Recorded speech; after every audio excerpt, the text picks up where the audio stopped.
I believed that my identity was the guy who knew everybody, the guy who was a part of everything, the guy who was on every board and every committee, the guy who had relationships everywhere. If you needed something, I could call somebody and I could help you make that happen, right?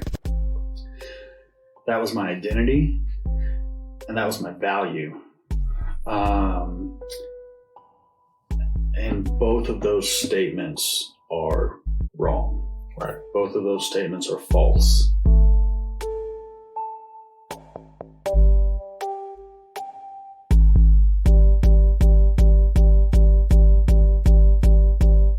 Welcome back to Authentic on Air with Bruce Alexander. I am still your host, Bruce Alexander. Effortless engagement, a skill that I covet. The ability to work a room from the second you walk in. Today's guest, Peter Evans, has it. And today I want to destruct the identity of a natural networker. But first, today's reflection. I am unapologetically myself. Until I walk into a room full of strangers who have the potential to provide the connection. I am, for a time, completely unfamiliar with who I am. Any joie de vivre that I command in regular conversation completely evaporates along with my confidence. What is the recurring situation in your life that separates you from your sense of self, no matter your commitment to authenticity? How do you handle it? Do you get the results you desire? Why or why not? I'll give you this tip free of charge. Do it anyway. As disparate as I feel in that moment, I just start walking. Then I aim towards a person. Then I speak to the first person on the way who seems unoccupied. Sometimes, even before I speak the hello I was choking on, I step back into myself and have a natural conversation. Other times it may take an introduction or two, but at some point, I always show up for myself, and if you just start the thing, you will too. Peter Evans altered the trajectory of my life with one phrase. He may not even remember saying it. I believe in you. I had not heard that in a long time. I was especially vulnerable as I explored new responsibility for the fire department as a fundraiser and event coordinator. I was on shaky ground. I had achieved solid objective success, but remained an outsider. I didn't know if I would ever be good enough for my peers and superiors. I needed someone to believe in me. Peter then invested time in me to further prove that he saw something in me that I did not see in myself. The version of me that sits here today was developed largely by the support of people like Peter. People who weren't waiting for me to become someone else, someone I couldn't be. He believed that all I was missing was the opportunity to be a success. I needed that, and I took it, and it would fuel me as I faced major adversity. The power of words is unfathomable. My guest today uses them efficiently and uses them to put good out into this not-so-great world. Welcome to the show, Peter Evans. Man, what an intro. I don't know that I was totally expecting that, and you're right. I don't remember that moment or saying those words, but hearing you say that and the impact that had on you gave me some goosebumps, some chills to start. So thank you for that. Yeah. Very, very appreciative. It reminds me of just one of my favorite TED Talks. I think it's called Lollipop Moments, and it's how many people in your life have given you some words like that just meant something to you so big that they don't even remember happened. And the whole thing is about telling those people those things. So thank you, man. That's really special. No, thank you. Like it made a huge difference in who I am today. So it's a powerful moment in my story. Is that commonplace for you? Man, you say that, and just like, I don't remember that moment. I mean, I remember a ton of the conversations we had, and I remember kind of how we came together, some of the stuff we started working on in the beginning, right? But I can't remember that specific moment. So is it commonplace? I don't know. Not remembering is definitely commonplace. But I don't know, man. I feel like I'm a natural encourager, and that's a sincere thing I do just because I'm excited when people are doing things they're excited about. Yeah. I hope it's commonplace, but I can't sit here and rattle off another 2 or 3 times when I really did that and pump someone up like that. So yeah. I don't know, man. I hope so. I mean, yeah, I hope so too, because you have a really uncanny ability to speak power into somebody. And like I said, you're an effortless user of words that are powerful. So I appreciate that, man. Thank you. To refresh your memory a little bit, we went to the barbecue place in Homeland on the east side. Yeah. Sat down, we had a conversation talking about the South OKC board of Chamber of Commerce, and sitting on the board, and that to me was something it was never even on my radar. Yeah. Now, it didn't end up working out, but to me, the fact that you had the confidence in me to even put my name up for that was a big deal. And I asked why did you even think about it? And you said, because I believe in you. Yeah. Well, I mean, and I'm sure that as you go down this road of identifying authenticity and some of the people you will meet through this podcast and on this journey, and some of the people you've already met through this podcast, you'll probably agree that you cross paths with people sometimes, and you just know, like, this is a sincere person trying to do their best, trying to put good out in the world. Mm-hmm. Right. And that was pretty evident from the start. And I enjoy being around those people. I don't know if anything will ever come from it. I don't know if we'll ever, do something together, make something together, but I'm going to be in your corner. I'm going to be there to help out when you need me. And having had that much more over the past couple of years has made a huge difference. I mean, it really has, going from having friends who just, want to party and drink to having, having colleagues and people in your network who are really rooting for you. It makes all the difference in the world. Absolutely, man. You can actually envision yourself being successful. Yeah. It helps whenever somebody else sees it. Yeah, absolutely. So let's rewind a little bit. Okay. Tell our listeners who aren't familiar with Peter Evans, in your own words, who you are, what you spend your days doing, and why you think I invited you to be a guest on the show. Man, that description, that intro has changed a lot, especially over the last couple of years. For a long time, I was a guy in South Oklahoma City who was extremely involved. I was everywhere because that was my job. Took a job at a local media company, and they said, go out and get involved in the community.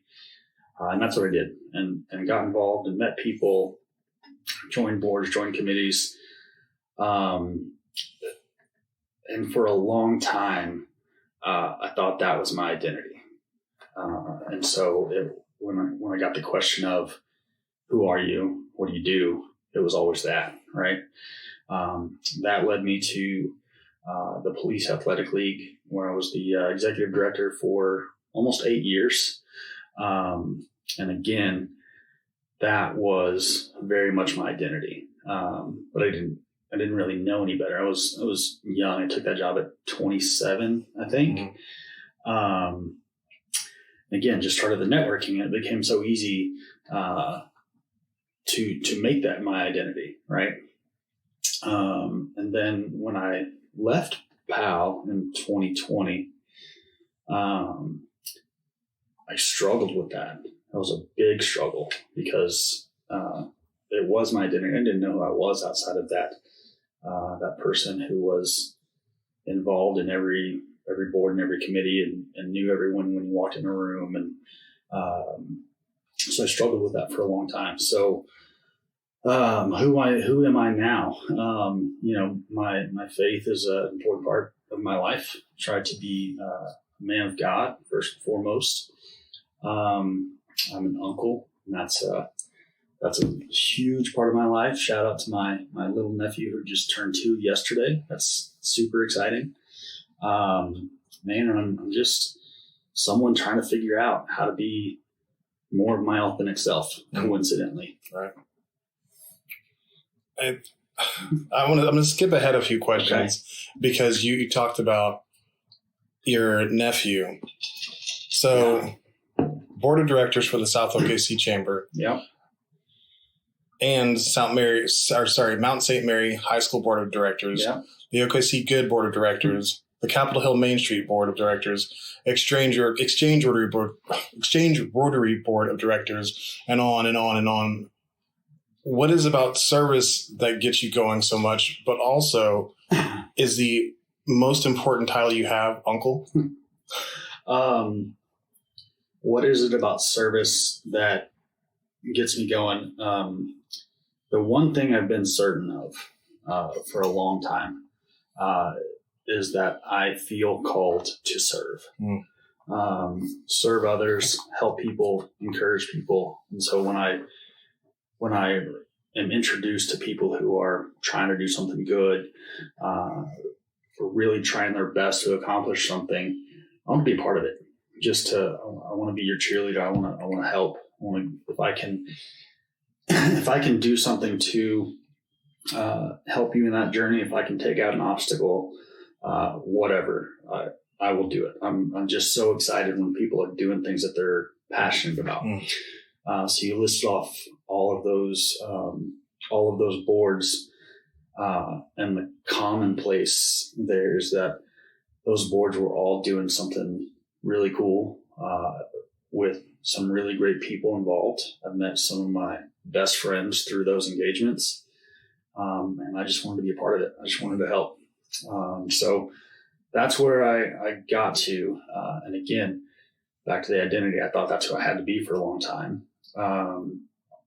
When I got to step away from that, COVID was kind of a hard reset, a forced reset, right? Yeah, absolutely. All of that stopped. And the question of how much of this stuff was actually important to me and which pieces of it do I miss now that I can't do it, right? What do I want to get back to? What do I want to do? Figuring that out has been a fun journey, but you asked about the uncle title. Absolutely, man. Got two little nephews there, 5 and 2, and they're perfect. And when I'm having a bad day, when I'm in a tough mental spot, I just go be around them, hang out with them, and nothing else matters.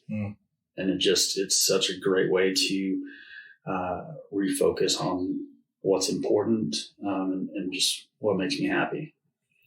In that same vein, do you plan on having your own family at some point? Man, I'm 38. That hasn't happened for me yet. I've lived most of my life assuming that would have happened by now. It hasn't, for whatever reason. And so it's not something that I'm going to say no to. I mean, yes, I would love to be a dad. I would love to have my own kids. But I'm opening my mind to the idea of life maybe going a different direction. So we'll see what comes there. So let's talk about your early journey a little bit more. You spent 3 years at TCU, and then why Texas?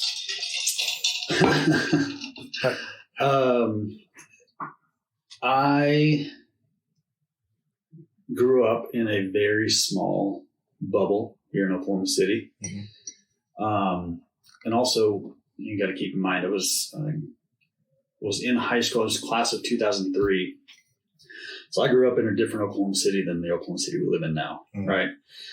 This was pre-Thunder. This was before all of our districts, before the food scene. There was not a lot in Oklahoma City. And I don't think anyone would tell you otherwise at that point in time.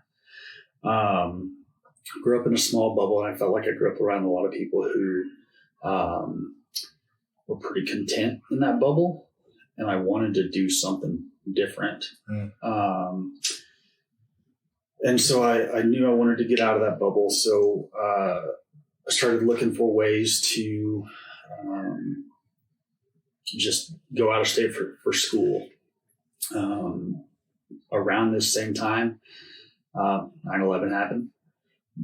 Big, impactful moment in our history, impactful moment in my life.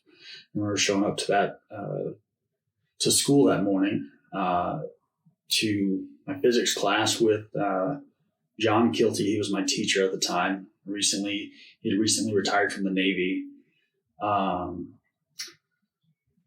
And all he talked about was serving his country and wanting to re-enlist and go back and serve, and go back and defend our country. And And that was the first time in my life, sophomore, junior in high school, whatever that was, that I was like, oh man, that's what I want to do. I want to serve. I want to go serve. And so I started down the path of trying to figure out how to make military a career. Wound up with ROTC scholarship, had the opportunity to apply it to TCU. Went down there, really, really, really enjoyed college. My grades, my attendance reflected that. So Same. That's why I started at TCU, and that's why I did not finish at TCU. Had some scholarship dollars that I did not have the ability to keep. And, grew up in a not a wealthy family in South Oklahoma City. I won't say that we were poor, but we always had enough, but there wasn't a lot extra. Right. So the ability, the option to continue paying for TCU wasn't an option for me and my family. So I had the opportunity to go down the road to UTA, University of Texas, Arlington, about 20 minutes down the road, and stay in the same ROTC program and stay around my friends and stay in the same network of people there. So stayed there and finished out that way. Unfortunately, the Air Force thing didn't work out for me. And I had all of my eggs in that basket. I had no backup plan. 22, 10 for tall and bulletproof. This is going to work out. It's going to be fine. It didn't work out. That was my first major heartbreak in life. It didn't work out. But fortunately, I had some people in my life, namely a guy named Tony Tyler, who believed in me, who was talking to him when it was all going down, when it was becoming clear that the Air Force wasn't going to be an option for me. And he said, come back to Oklahoma City, come work for me. He said, I want you to be a part of our company. And when you say Tony Tyler, that's of Tyler Media. Yes. So that's Tony Tyler. I'm pretty sure everybody's heard of Tyler Media. That's yeah. When we first started building our relationship, I didn't know who Tyler Media was, but that was just one of the happy accidents in my life. So yeah, Tony said, come back and work for me. I said, Tony, what's the job? What do you want me to do? He said, I don't know. We'll figure it out. Just come back. And so I showed up, moved back to Oklahoma City and showed up to my first day at work at Tyler Media, not knowing what the job was, not knowing what I was getting paid, not knowing anything. Right. And I think Tony, to his credit, probably didn't know it either. And we just figured it out. So, if you don't mind me asking, there's a lot of hinting around what happened with the Air Force. So in ROTC, you kind of get your placement, your job assignment, your junior year. And I got a ABM slot, air battle manager spot, which is like the backseat of the AWACS, right? Air traffic control type stuff. That sent you down a path of all the extra physicals and background checks and all that sort of stuff. Air Force found out that the Air Force and myself, and we all found out at the same time, I have a hearing problem in my right ear. Oh, really? That is completely a non-issue. But I couldn't pass the Air Force hearing test. And I took that test countless times. I took it through them countless times. I took it through my own doctors a number of times, took some steroids to try and work on whatever's happening in my ear, and never could pass it. So there's a certain level, a certain tone that my right ear does not hear at all. My left ear hears it fine, so I will never notice. It's truly a non-issue. But I can't pass the test. And I failed the test so bad that we went through an 18-month appeals process. And at the end of that, Air Force said, nope, can't do it. Wow. And got cut. So it's one of those things that at the time it was, the most unfair thing in the world. How could this happen to me? All that sort of stuff. But looking back, there were a number of signs, I think. I was probably supposed to come back to Oklahoma City. One of the other signs, had I gotten that job, had the physical worked out, had I gone down the air battle manager path, you spend roughly 80% of your career at Tinker Air Force Base. Mm-hmm. So you were coming back. Yeah, I joined the military to get stationed at Tinker Air Force Base. So it all worked out the way it was supposed to. So yeah. If my understanding is correct, air traffic controller is kind of a path to being on some pretty badass units, right? Yeah, that's the thought. There's plenty of activity happening in the sky, so I guess that's not always guaranteed. Mm-hmm. But yeah, you're probably in more of the thick of things. Mm-hmm. But those AWACS are doing that from so far up in the sky that I don't know that there's much of any sort of rush to it. But you're definitely an impactful part of what's happening out there for sure. Right. Yeah.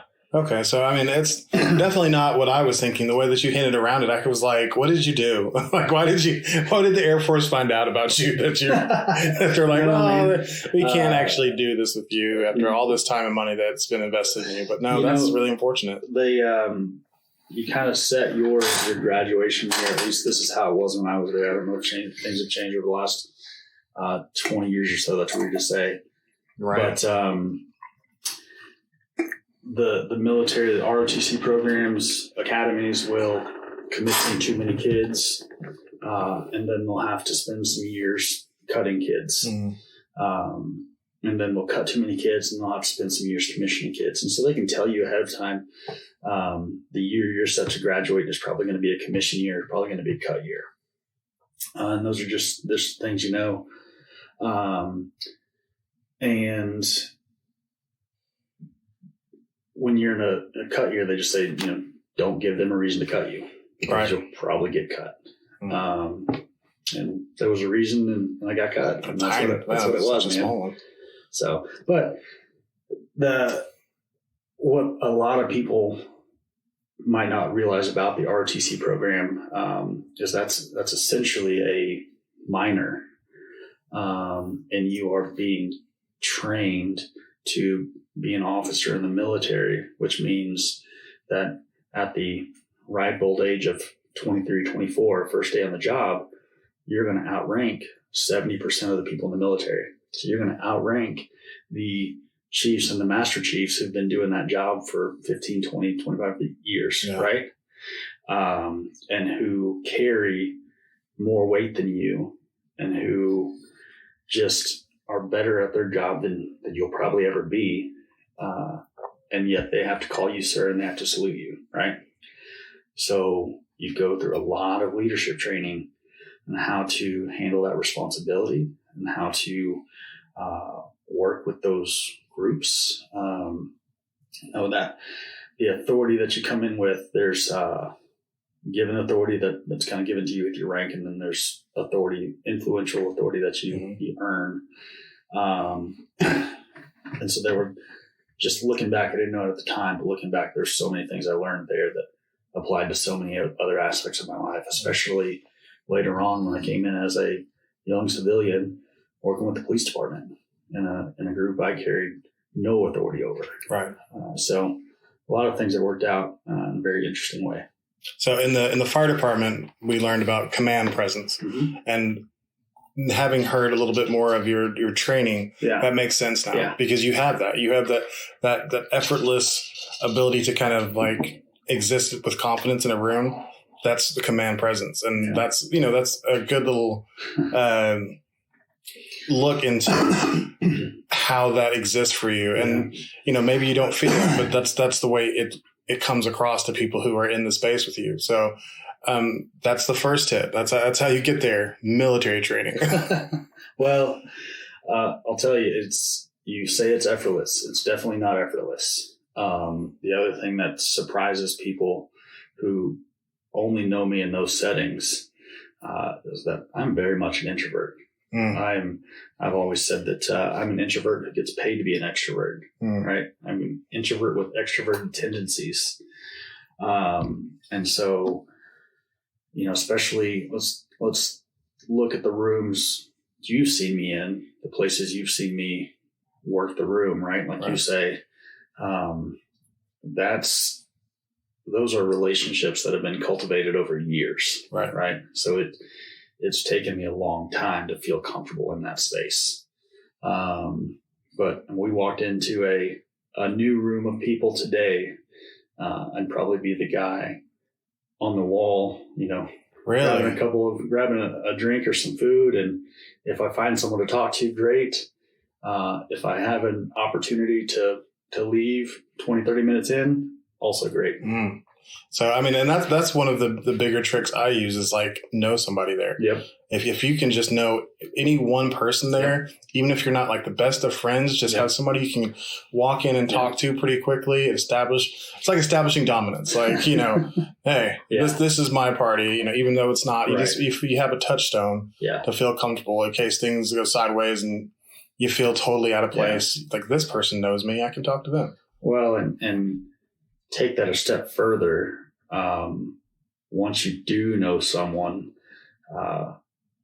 help someone who doesn't know someone, right? And all the way back to Tony, my time with Tony Tyler, spent my first year on the job shadowing him. If he was in a board meeting, if he was in a business meeting, if he was in a networking meeting, wherever Tony was, I was with him. And that's all my job was for the first year. Just follow Tony around, do whatever Tony needs. And you talk about working a room. Tony's he's kind of the master of that. Really? But he's a very sincere guy. He's a very relational guy. Same sort of thing. He's walking in a room that with relationships that he's probably cultivated over years and years and years of service and being his real authentic self, right? But Tony's great at remembering who you are, or remembering something about you, right? So you automatically feel like, hey, I got some value in this guy, right? Like he sees something in me. There's a relationship there. I can trust this guy. And he's great about saying, hey, Bruce, have you met this person? This person is into this stuff. You guys might both like this topic. Right. Talk about this thing. You're doing this. He's doing this. You guys should know each other. So great about helping people connect that way. And that's what he did with me for the first year. Hey, guys, this is Peter. He really likes doing this, or he's really good at this. Or, hey, Peter, this is so-and-so. Here's what they're into. You might really like that because you do this. And just, I jokingly say he Mr. Miyagi me a little bit, right? Just a year of him doing that with me and taking me into every room. And then at about the year mark, he told most of those groups that he was stepping away from that position of being community facing, and that I was their guy. Did you know that before? I did not. I did not. Okay. Yeah, and Tony, the South Chamber board just said I'm on their board. I've never been on a board. What do I do? I don't belong in that room. What's going on? And he just gives me his little Tony smile and he said, you'll figure it out. And I, walk into a board meeting with 30 people that I spent the last year getting to know and didn't even realize it, didn't know it. Wow. And so, Tony, there's a big aspect of my life. I am who I am. I treat people the way I treat people, from a lot of things I learned from Tony. So, it sounds like he definitely invested a lot of time, money in you. Yep. How long did you stay with Tyler Media? So, my relationship with Tony goes back long before that. So I went to Mount St. Mary High School. He went to Mount St. Mary High School, a few years behind me. We're I was on the basketball team. He was on the basketball team. I'm sorry, behind you? This guy is younger than us? No, sorry. Oh. Older than Okay, I was what? Second, no, sorry. Older than us. He was class of 88. Okay. But I played basketball, and it was pretty routine when I was there playing basketball that older alumni would come back and practice with us a few times a month and just beat up on us, right? Just grown men coming and play with high school kids beating up on you. And Tony was one of those guys. And Tony was, I got to play with the varsity as a freshman. Play is a very loose term. I was on the team. I don't know if I did a lot of playing. But Tony kind of, he gave me a lot of ribbing in the locker room, but also, I mean, stood up for me and just, he took notice of me pretty early on. And at the same time, I was going through confirmation. You have to have a sponsor for confirmation. And in fine procrastinator fashion, I just put it off to the very last minute. And we were walking out of basketball practice one day, and I just said, "Hey, you're an adult that I know. Would you be my confirmation sponsor?"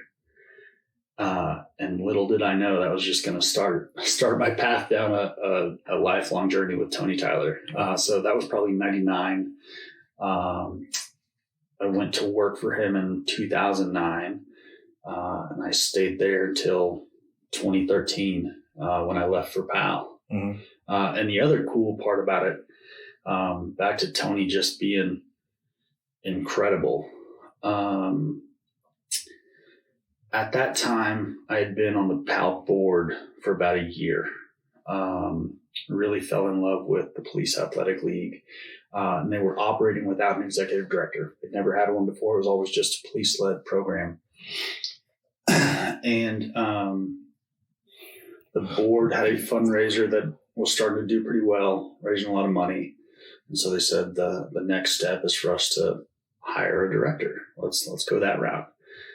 And that was probably January of 2012.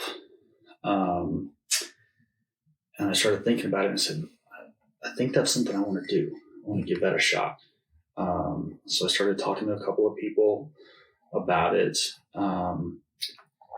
And they got excited about it, and they were like, yeah, let's make this happen. Let's pull the trigger. We got the money. We know what we want to do. We know our guy. Let's make this happen. So again, January 2012. So I go have the emotional conversation with my mentor. Hey, Tony, I know that you've been building me up to go down this path for Tyler Media, but I think I got to go try something else. And the reality is Tony and I sat in his office and probably cried together for about an hour as I was talking about leaving there. Right. Yeah. January 2012 and said, they're wanting to move pretty fast. This is going to happen any day now. So let's get our stuff ready. Right. Fast forward to April, still hasn't happened.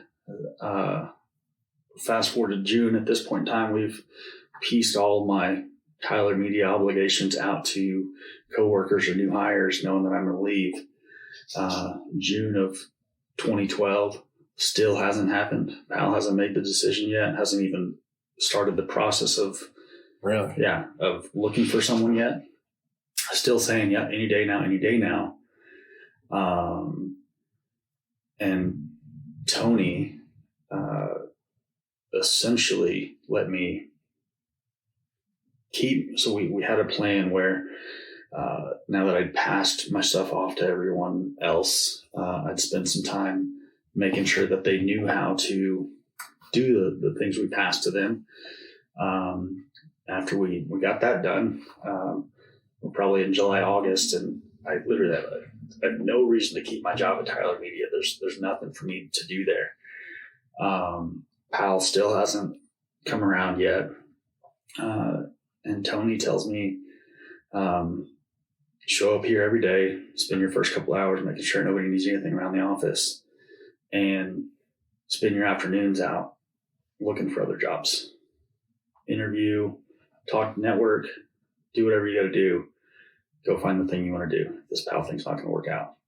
Wow. And so he paid me for 6 months to go interview with other companies, other organizations. Fast forward, finally the PAL thing worked out in January of 13. January. Wow. But he kept me on staff at my full salary for another 6 months when he did not have to do that. Man. So not only relationships are everything. Not only would I not be who I am without Tony, I would have. I mean, PAL thing would have never happened. I couldn't have gone 6 months without a job and wait for that thing to come around. You know. So who were you in communication with that was giving you the wrong information? And I'm going to guess, having been in similar situations, right? There was more than one train moving at the same time. Man, it was my, even though I went through military type training, and I was never actually in that day-to-day work life, right? So this was my first time venturing into that city government pace of movement. Oh, bureaucracy. And when they say any day now, and they look back and say, we got that position hired in a year. That's probably lightning speed to them, right? Mm-hmm. Coming out of the for-profit world where any day now means next week. Yeah. Mm-hmm. We're losing money. We're losing business until this thing happens. Make it happen. That's not what any day now means to the police department, right? Yep. And they have their ways of working. They have their systems they work through. And that's what it took that long to get all their ducks in a row to be ready to make a hire. In defense of city government, there is a reason that everything moves so slow. Absolutely. Because there are so many moving parts and so many other things that are affected by every decision that's made. 100%. And taxpayer dollars are being spent with everything. So they have to be accountable. Yeah. But working within that system is awful if you're a person who likes to see things get done, at a pretty quick clip. Yeah. That's a large part of the reason why I continue to get in trouble is because I wanted to get stuff done. Yeah. And, my ADHD says, this is the thing we're working on. Work until it's finished. Right. That's not the way that the government works. You work on it until you get to a point where you can present it to someone who can make decisions. Mm-hmm. And then you wait and wait and wait. And I hated that. The system I was in, we had to work on something until we could present it to someone who could make decisions, but that person had to present it to someone who could make a decision. That person.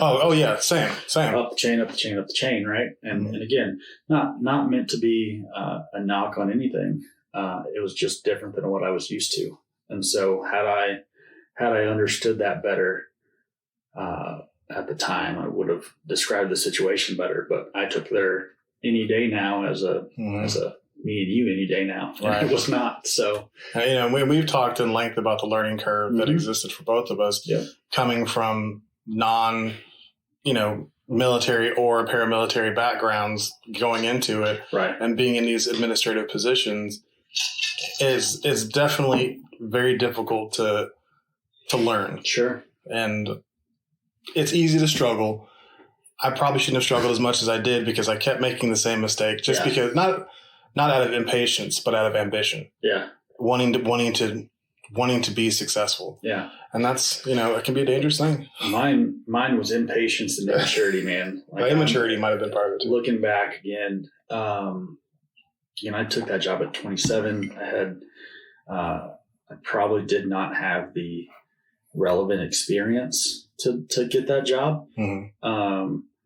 But there were some people that believed in me, some people who were in my corner kind of cheering me on. The other really, really cool thing that happened at that time, when I finally got the job, my first time to sit down and meet then Chief Bill City, he said, do you know how many emails I've got from people in the community telling me that we need to speed this up and hire you. And I was like, well, what are you talking about? I don't know. I don't know what you mean. And he rattled off people from all over Oklahoma City who were reaching out to him because they had a relationship. Because they knew someone. They knew him from something, saying, hey, you guys have an opportunity to hire this kid for this thing.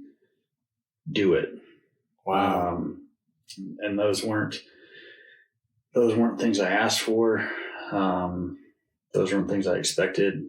And again, just knowing that I had that kind of support behind me that I had no idea about, even still in this moment, chokes me up a little bit. Wow. So that kind of leads me down another path. You've had a lot of really great support all through your career. As you worked into this new position, I don't know if this is still true, but you kind of seemed like you weren't really living up to the hype. Is that still true? Elaborate on your question for me. You would kind of seem like there was some uncertainty about you really fulfilling your potential. Oh, you mean I had expressed that? Yeah. Yeah. Yes, man. It goes back to that identity thing, right? Like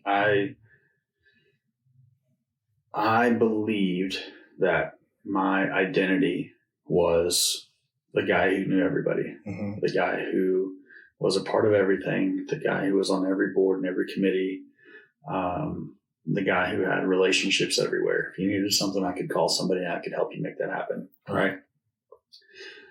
That was my identity, and that was my value. And both of those statements are wrong. Right. Both of those statements are false, right? I didn't know that at the time. Back to that kind of immaturity, perceived invincibility. But that,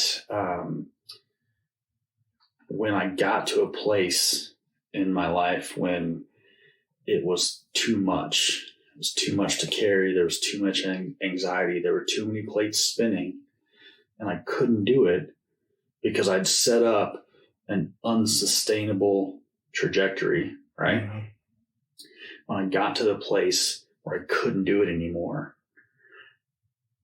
I suffered. I went to a dark place, man, because all of a sudden my identity and my value are things I'm not good at. Because look at this thing that dropped over here. Or look at that thing that didn't get done over there. Look at that thing that I told someone I would help with that I couldn't help with or I wasn't good enough to help with. All of a sudden, I'm not good enough. And that struggle, I struggled there. I spent, I loved PAL, right? Still do. But I probably spent my last 2.5, 3 years there on a personal mission just to prove that I was good enough to do it. There was not enjoyment in that, right? That's not me being my authentic self. That's not me being in a healthy place. It's me doing everything I can to hold on to this facade of I can do it all. Again, I didn't know any better. I thought that leadership meant I got to do everything. I'm the end all be all. The buck stops with me. I make every decision. This thing passes or fails because of me. And then I take those successes, ideally only successes, and take them back to my support system and my board of directors and my team and say, look at this. Look at what we did. Look at what we got through, right? Looking back, I missed out on such an incredible resource because I had such incredible community champions on my board of directors. And I rarely asked them for anything. I had guys that could spend any amount of money on anything they wanted in the world on my board. I had people with relationships everywhere in the city who could have called in any sort of favor, any time of day, right? I had just genuine people on my board, and I never asked them for anything because I thought I had to do it all myself.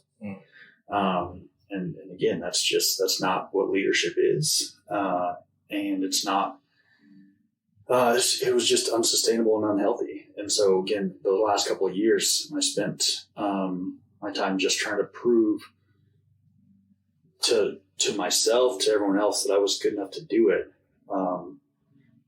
Beat me down a lot. That was a rough time period. So in that period, if I understand this correctly, the responsibility in your mind was all on you. The failures were all on you, but the success belonged to everybody? Yep. Wow. I mean, that's... Because, even though I was a part of it and I was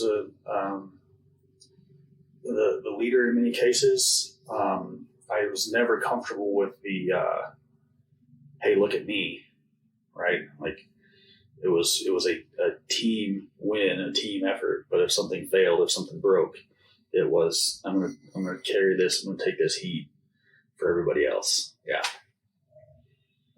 That sounds pretty hard. Again, back to me just believing that's where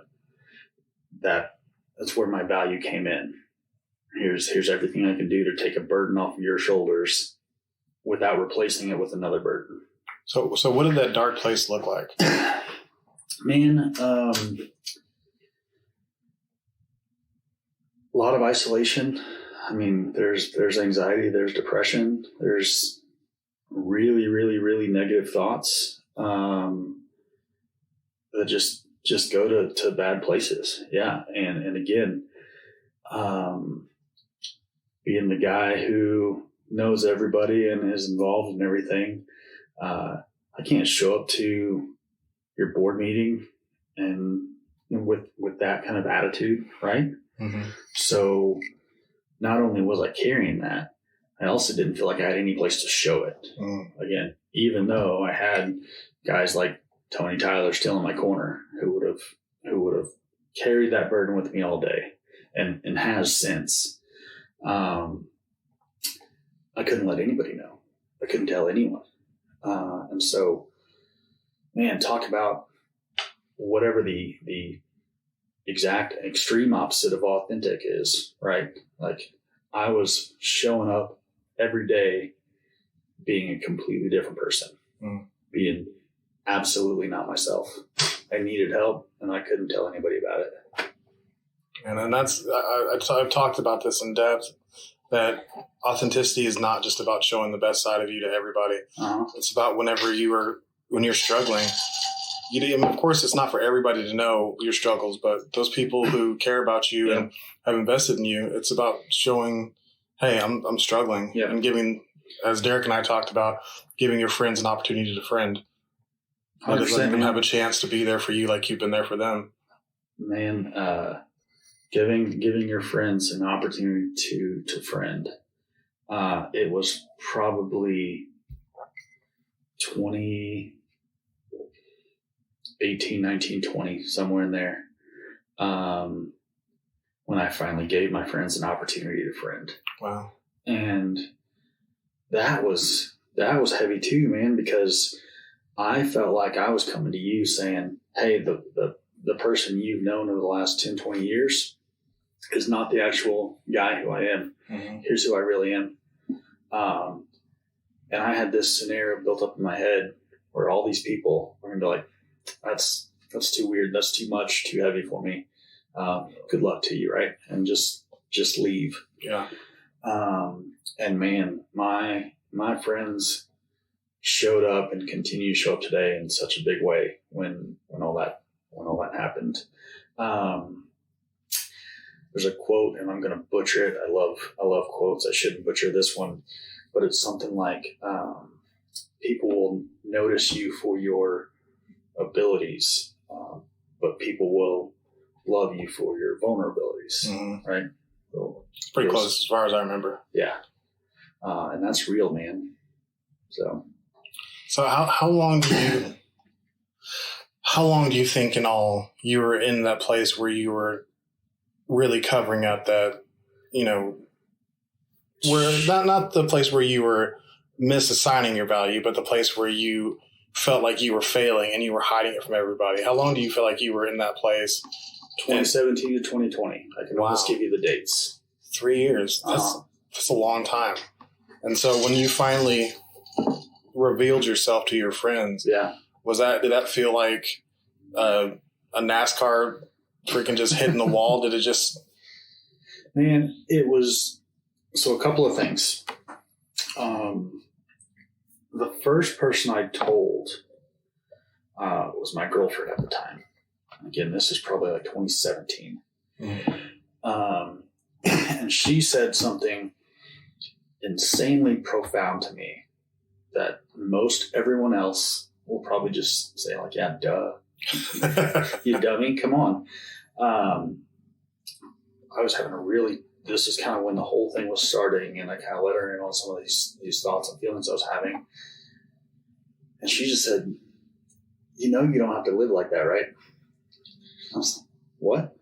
What do you mean? Of course I do. These were the cards I was dealt, and this is the hand I got to play, right? This is life. That simple statement led me down a path of counseling, towards counseling, which at the time I was embarrassed to tell people about. I was embarrassed to tell people I was in counseling, seeing a counselor. So if I had a counseling session on my calendar, I was calling it something different, straight up just lying about where I was going. Wow. I didn't want anyone to know I was going to counseling, because that idea of saying like, hey, I need help just wasn't on my radar, right? Mm-hmm. Here I am now, 6 years later, still seeing the same counselor. And it's blasted everywhere if I have counseling. Leave me alone. I'm in counseling right now. Like, right. I don't got time for you. If someone's not dead, do not call me. I'm in counseling. Absolutely. I've become such an advocate for it, man.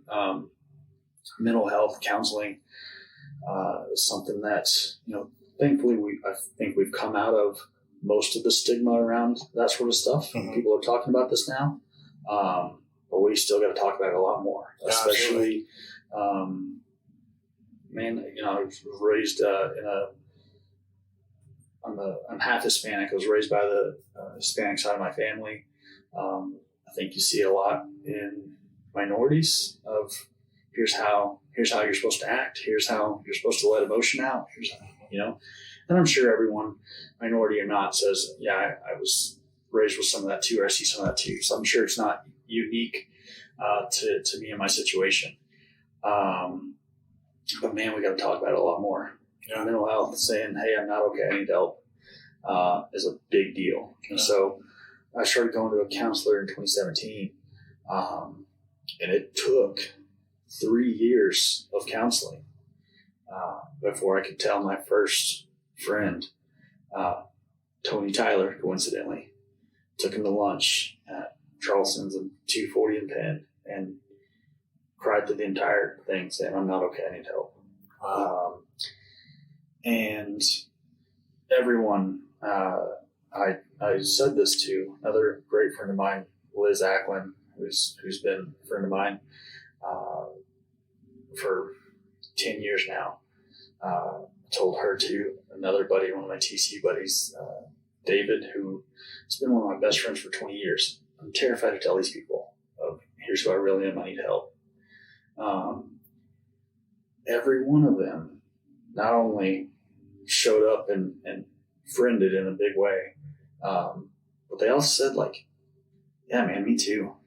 Like, I get that way sometimes too. And I'm also afraid to talk about it. So thank you for opening this door so we can talk about it.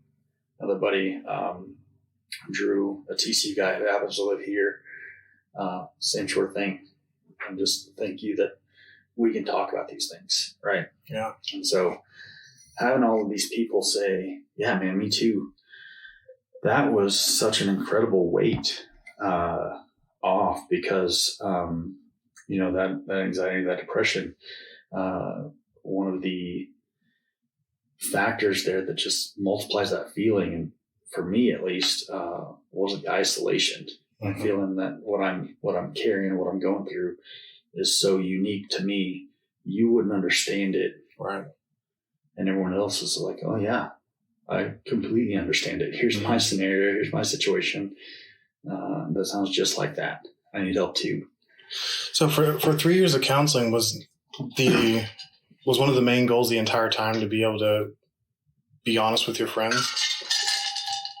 No, man. Nope. the first goal and the tougher one was being honest with myself. Oh yeah, that's. Again, hey, you should be your friend. I don't know if you know. No, and that's, man, there was a long time when I wasn't my friend, man. Mm-hmm. I grew up in a place where I had to take a lot of responsibility really early. I had to start protecting people really early. Always had to look out for other people, and never learned how to say, I need a little bit of help. I don't feel good today. I don't feel right. I can't do this today. Can you help me? Just wasn't there, right? And that's, again, not a knock on anyone. It's just an aspect of how I was raised, right?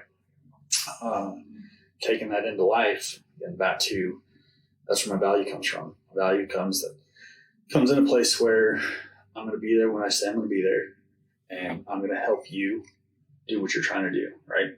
And I'm not going to ask you for anything in return. So yeah, my very first battle in counseling was unlearning that, right? And accepting and believing that I'm good enough the way I am, man. Right? Like we've all got good days and we've got bad days, and we've got things we do well and things we don't do well. And either way, I'm good enough. Yeah. And even today, man, 6 years into counseling, there are days that I believe that more than other days. Right. Right. So I won't pretend like, I got to the end of that journey and I'm there and it's good every day. Right. Mm-hmm. But there are,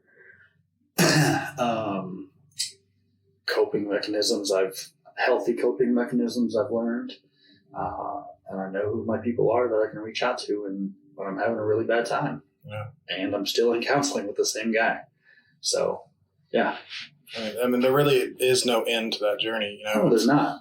I've talked multiple times on the show about, we just keep trying to improve the version of ourselves that we show up as. And, it takes different stops along the way to help improve that version. And counseling for you, it may be a 6-month part of it. It may be for the rest of your life. And, I just encourage anybody to see counseling and get what they need to, especially if you're in that dark place where you feel like you're doing it all alone. You're not, like, you don't have to. Yeah, absolutely, man.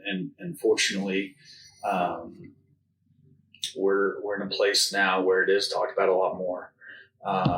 There are resources out there that people didn't have 20 years ago. There are a lot of my trauma, a lot of my hurts come from the kind of family environment I was raised around, right?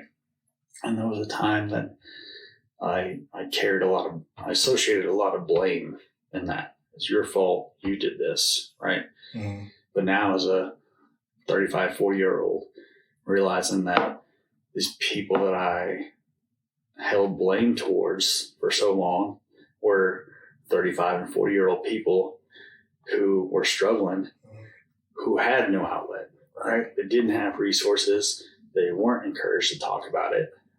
They were just doing the best they could. They were encouraged not to talk about it. Right. It was, especially in the minority communities, right. Talking about mental health is not something you did for our parents' generation specifically. And, right. Even coming into our generation as men, it's still, it's still shaky. Right. It's getting a lot better, but. And so let's self-medicate. Mm-hmm. Let's find whatever vice is out there that helps me get through this, right? The people and some of the people that hurt me the worst love me, mm-hmm. right? Like there is no way. let's my mom, for instance. My mom and I don't have the best relationship. I haven't had the best relationship for the past 15 years now, right? My mom's made plenty of mistakes in her life. My mom's lived a hard life, lived a very hard life. And a lot of her mistakes hurt me. My mom has never woken up a day in her life and thought, I'm really going to try and get Peter today, right? I'm really going to do it. I'm going to do this thing to make sure I hurt him. Mm-hmm. I'm going to do this thing to make sure he knows that I have this power and control over him, right? Never once has she woken up and thought that, right? She still did things that hurt me. There's still pain there. They're not her fault. She was trying to figure out life, trying to get through it, trying to make it, right? Mm-hmm. And so when you realize that that was were things they were carrying, it makes that blame a lot easier to just let go of. Well, something that I've had to deal with is my mom and I don't have any relationship right now. I think I stepped on that. What the heck? There you go. Okay. We don't have any relationship right now. We haven't spoken in over a year. Mm-hmm. And before that, as I was coming into my own story, I was learning that there was a lot of trauma there that had gone unmitigated. And it's hard with that familial yoke to realize that you don't have to carry it anymore. Yeah. And if the person that you're dealing with isn't trying to improve themselves, you don't have to invite that toxicity in your life anymore. Yeah. And that's something that I don't want people to be estranged from their families, but I also don't want people to put up with toxicity because they feel the blood is worth it. Sure. Completely agree. And again, for 10 years, I drew a hard line. You're out of my life. We have no relationship. We do not talk, period. And the thing that blurred those lines were my nephews. Because, again, back to there being no blame, I don't want my mom to feel pain. I don't want my mom to hurt every day. I don't want her to carry what she's carrying, right? Mm-hmm. So I don't wish any ill will there. But we still don't have a relationship. My sister has maintained that relationship with her very close. Talk every day. Mom's a big part of my nephew's lives, right? Mm-hmm. I also want to be a big part of my nephew's lives. So guess who I see now? Right. Way more often than I saw 5 years ago. My mom, right? And so the two, what you said, of either drawing that hard line or ignoring the familial bond there. There can be a middle ground. Oh, absolutely. And it took me 10 years to find that middle ground, right? Like I still have the boundaries. You still have very limited access to my life. The wall is not up that says you can't earn any more of this time back. Like I'll be open to that.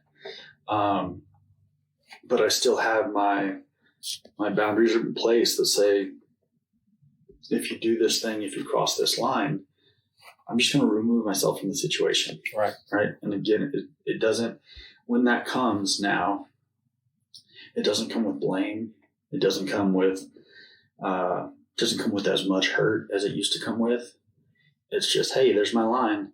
I got to go now. Mm-hmm. And I'll see you again, whether it's in a week, a month, or a few months, and we'll be fine. We'll be cordial and everything will be good. But today I hit my limit. I got to go.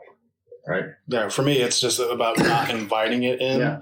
I don't call her anymore. Yeah. She might say I'm keeping her grandkids from her, but they have a phone. Yeah. She hasn't called them a single time since we stopped talking. I'm sorry to hear that, man. Yeah. And that's, it's tough, but at the same time, when she was involved in her life, there was a lot of triggers for me. Yeah. Seeing she's so concerned with material things over the growth of people. Yeah. And that, and that's hard to see whenever you're looking at your people that you've created that you're so proud of. Yeah. And she's more concerned about the couch that's got plastic on it. And you're like, oh, don't, this is the adult only room. Yeah. Basically kids are here to be seen, not heard. And a lot of those old fashioned values. And her mom is very much all of that. her mom told me that she did not want to hold my oldest whenever she was born, but she was like a year and a half old, because she doesn't like kids until they become or until they get their own personalities.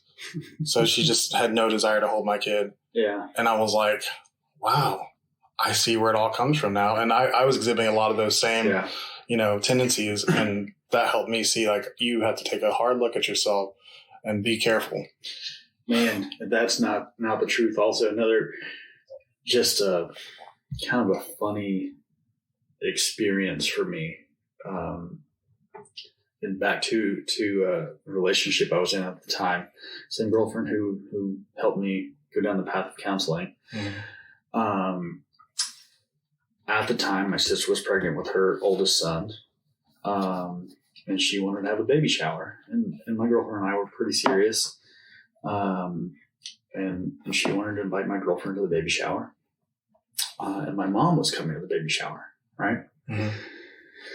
And the only thing my girlfriend knew of my mom was this person that I portrayed to her. Here's all the hurt. Here's all the trauma that I have around this person.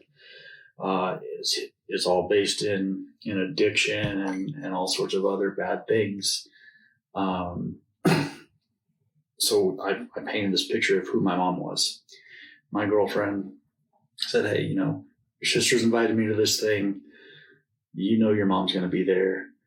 Do you want me around your mom? Do you want me to go be there? I won't if you're not comfortable with it. And I said, do whatever you want to do. If you want to go for it. Mm-hmm. Show up. So she went, and she came back, and she was a little confused. How was it? What did you think? How's the baby shower? And all she wanted to talk about was my mom. She said, I didn't meet the person I thought I was going to meet. The way you described her, had a picture in my mind of this, awful person. Right. Shame on me. And she said, that's not who I met. In fact, I met the person where I think you get your personality from. I met the person who knows everyone in the room. I met the person who can effortlessly walk the room and start conversation with everyone and make everyone feel like she's their best friend. And she's like, you two are twins in so many ways. And that was another just kind of aha, weird moment in my life. So what did you take from that in your understanding of your relationship with your mom? I think that that was the first time that I really took a step back and was able to say, okay, this person I've been describing, especially, the conversations and the scenarios I had in my head and only with myself over that 10-year period where we didn't talk. You can lead yourself down a really bad path, right? And so I contrived a bunch of situations that were just not real, right? And so I had this persona built up solely based in my trauma and my hurt that described a person that wasn't a completely accurate description. I can say it was all wrong, right? But that's not the only person she was, right? And so that seeing my mom through my girlfriend's eyes and her experience, and seeing those traits that are admirable and are worth hanging on to was a nice reminder of like, the story I've been telling myself for the last 10 years isn't the whole story. Yeah. So I think that was one of the softening pieces that again made it a lot easier to let go of some of that blame in the end. I'm going to pause this for a moment to take a quick break. Yeah. And we'll be right back. All right. And we're back. So it's been pretty deep. there was a lot there. Yeah. Yeah. just to sum up so far, we found out a lot about you. You're a pretty deep person, and there's a lot more than I thought there was there. Like, not saying that I thought you were shallow in any way, but I thought you were, outwardly you're very confident and you seem so secure in your sense of self. How are you able to maintain that whenever you're going through all these internal battles? Yeah. And do you feel like that is an authentic representation of who you are? Well, like I said earlier, man, COVID was a wonderful reset for me personally. You lost the ability to go out and do things. We all did, right? World shut down. So all these things that I do, all these things that were my value, now off the table. And then as those things started to slowly get reintroduced, it was really easy. You either get this pit in your stomach of, oh, I have to go do that again, or that excitement, that thrill of, man, I really missed that. I'm glad I get to go do that again, right? And thankfully, at that point in time, I'd been in counseling for 3 years, had a better idea of where my value came from, where my value was rooted, right? When I had that pit in my stomach of, I have to go do that again, I just didn't do it.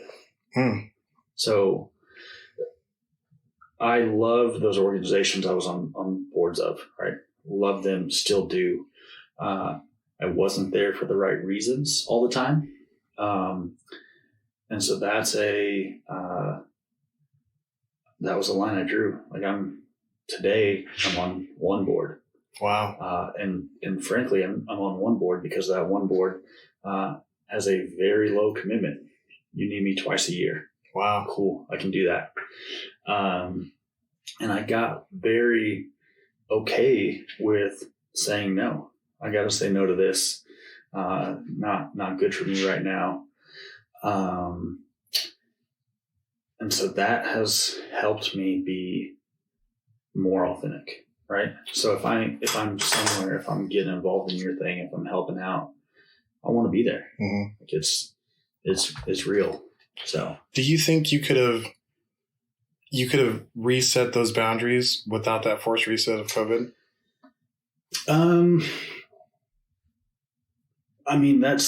There were some benefits there that would be pretty impossible to replicate, right?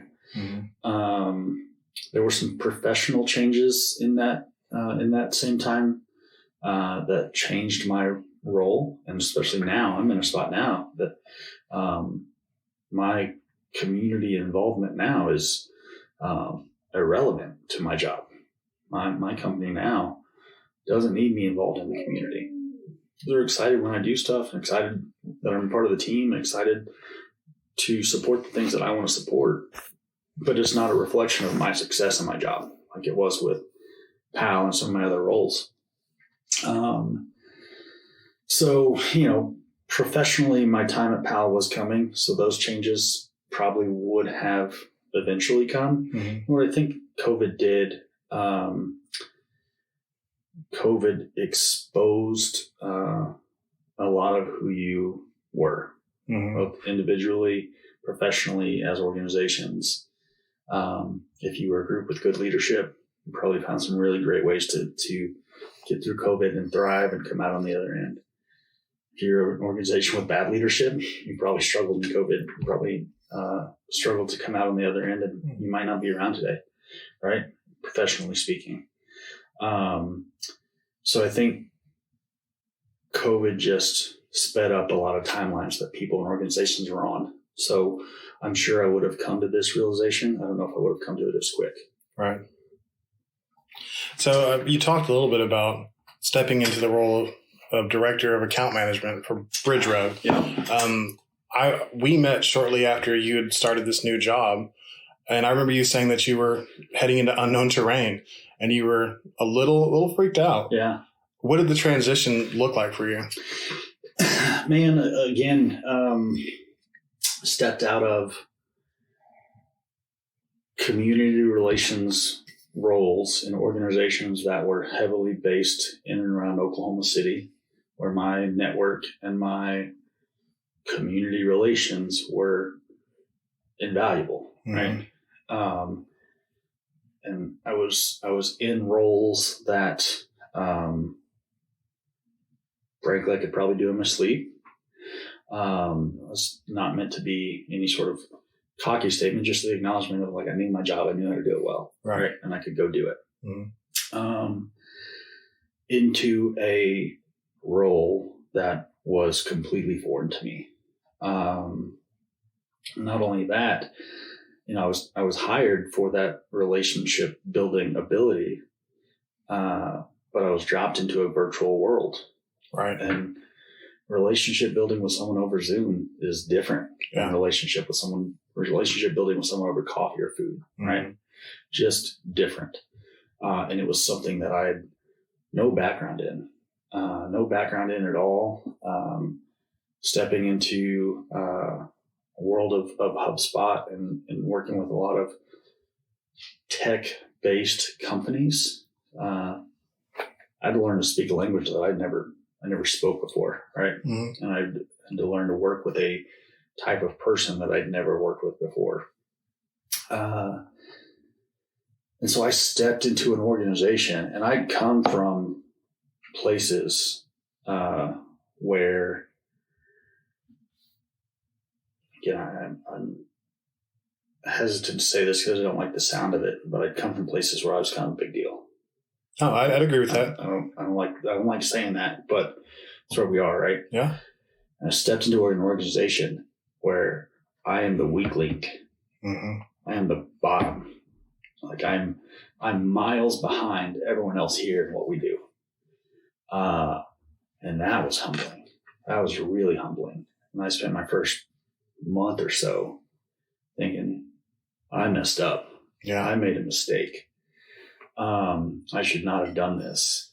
And that was difficult. That was hard. And so again, just faced with the decision, what are you going to do? What are you going to do in this moment? This is a bit of a defining moment here. Do I go back to my comfort zone?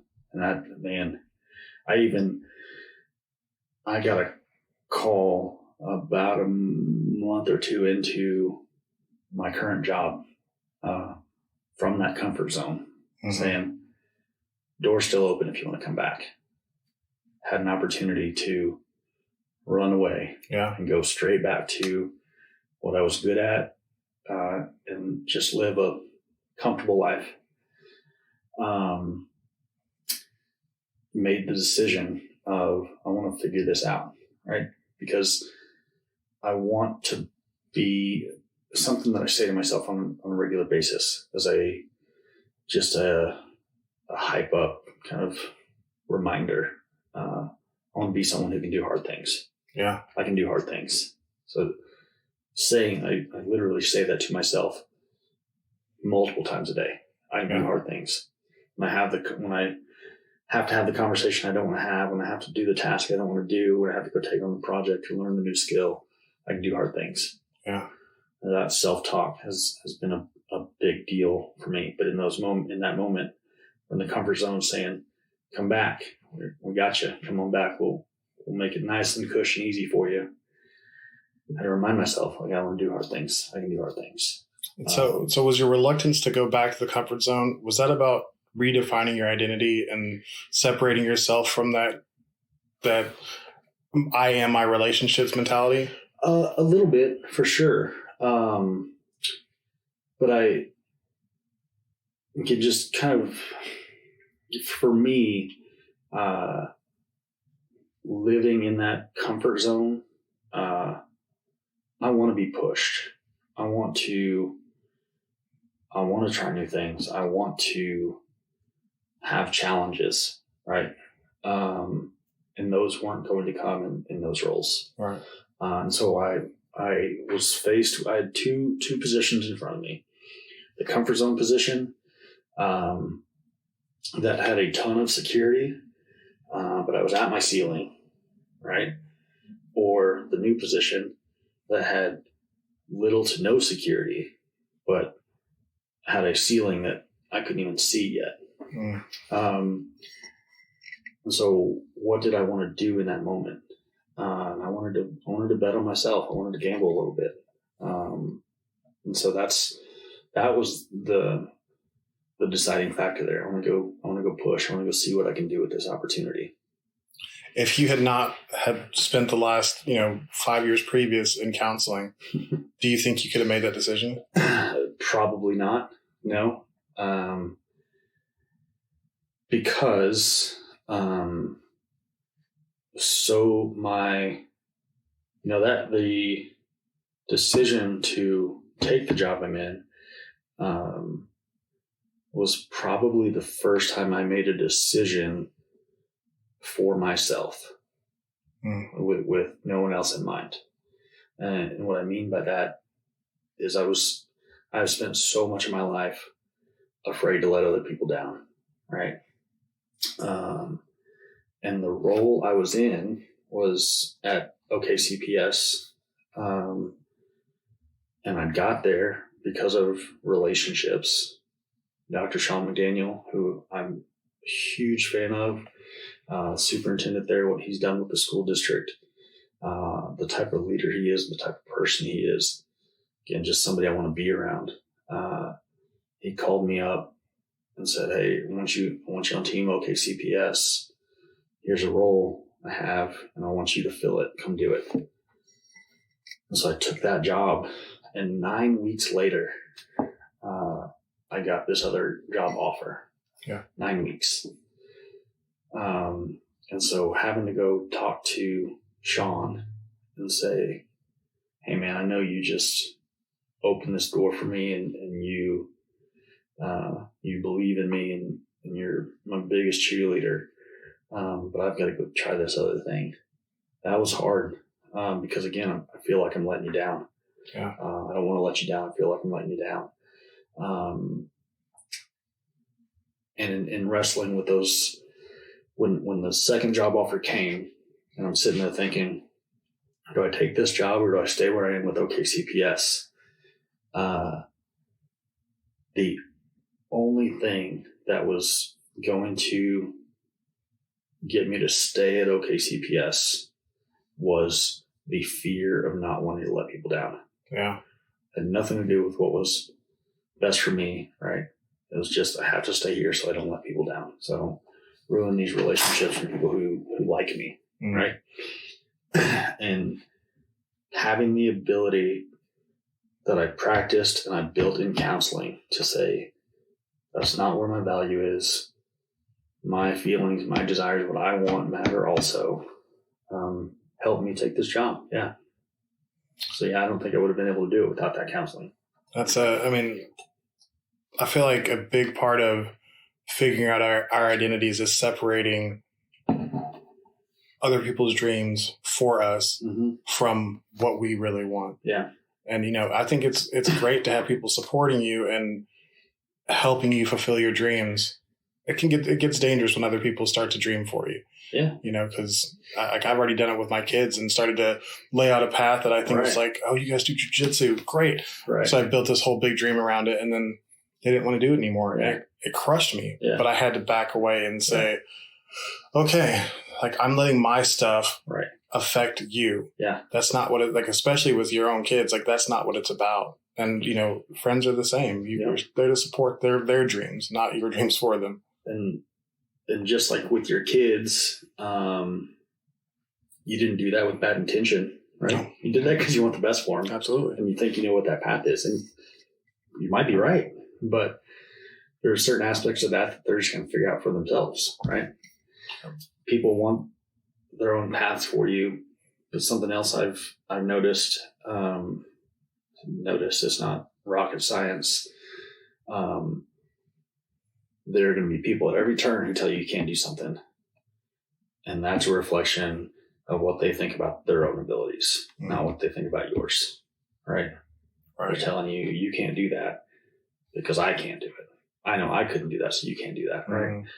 And so I want to try my best never to be someone who says you can't do that, especially around kids, especially with kids, man. It's a great thing to stick, like, kind of, lay your hat on is like, let's not discourage these kids who, I mean, really, they have all the potential in the world to do anything until we start limiting them. Yep. If until the age of 18 to 21 is basically our beta, our prototype phase, what version of Peter sits in front of me today? Oh, man. Let's see. 18 to 23 or 24 was definitely version 1. If that were my beta, whatever you want to call it there. There was a version from 25 to 30. So that's prototype 2. And then probably that version from 30 up to counseling, whatever age that was, 35 or 36. It's version 3. So I'm probably in a version 4 right now. And that still kind of, definitely not through counseling. That I think that will be an aspect of my life forever, but having a better understanding of my value and my identity and what makes me happy and what doesn't make me happy and what drains me and what fills my cup. That's a big aspect of who I am now. And being able to say, I know you like that thing. That's not for me. And we can still be friends and we can still be cool. I don't want to do it though. It's so surprising the way this conversation is going, because, I was really thinking I was going to get all these tips and how to go network. How to go network. And, really, I know you could still give those tips, sure, but there's a much better story here in how you actually started to live authentically. Yeah. Well, and I think some of the tips apply to both. A tip I'd give you for both, ask questions, man. The amount of times that people have told me that I'm such a good conversationalist, or we had such an easy conversation, or something about the way I talk to them, right? And you look back on the conversation, and I didn't do any of the talking, just ask questions, right? And I listened with intention, right? The only difference between that networking person that you thought you knew and the person who's sitting here now is, I'll still ask you the questions. I'll still get excited about all the things. I don't have to go do all the things afterwards. Right. Right? Mm-hmm. I don't have to go sit on your board. I don't have to be a part of your committee. I don't have to help with your project. I can be a fan. I can like your stuff on social media. I can ask you for updates and get super excited about it the next time I see you.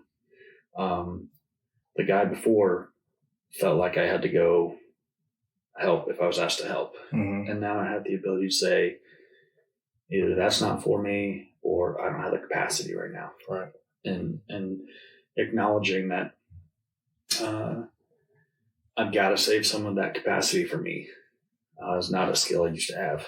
I mean, it's an important one to avoid burnout for sure. Yeah. And, what you said earlier, everybody loves to talk about themselves to somebody who's actively listening. Yeah. Like sharing a story to someone who's not really paying attention to you, not really great. Yeah. But if you feel like somebody's actually interested in your story, that feels great. Yeah. So absolutely, those are great. That's a great advice. Well, and that active listening is also a learned skill, because again, for so long, as you're talking, I'm formulating my response in my head, right? That's not active listening.